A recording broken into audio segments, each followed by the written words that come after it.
Okay, now that we've established sort of the historical way that the ideal gas law was discovered, sort of piece by piece, historically speaking, we can talk a little bit more about the ideal gas law and when it's useful.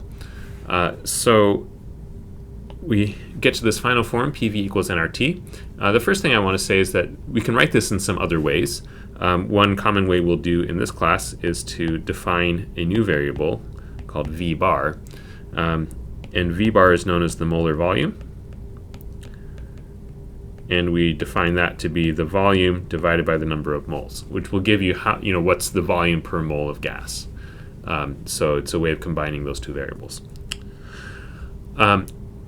So we can write this with one fewer variable by doing it this way, and can combine those two into one thing. Now, the ideal gas law is great for sort of normal conditions.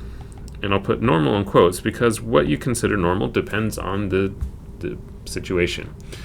So on Earth, what we consider normal is, sorry about that.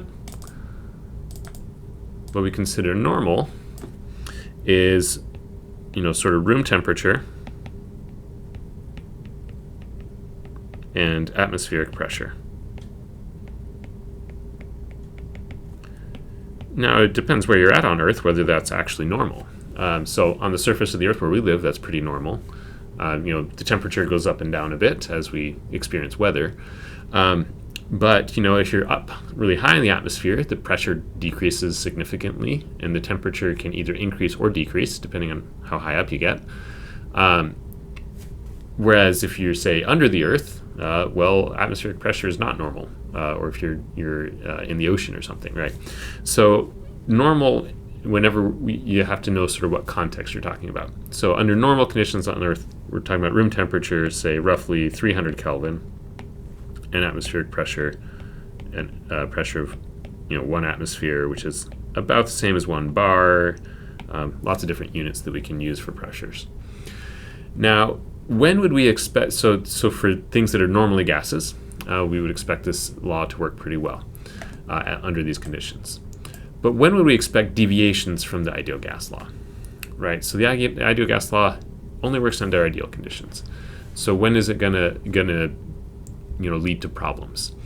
And so I want you to go ahead and think about that question. So when would we expect deviations from the ideal gas law?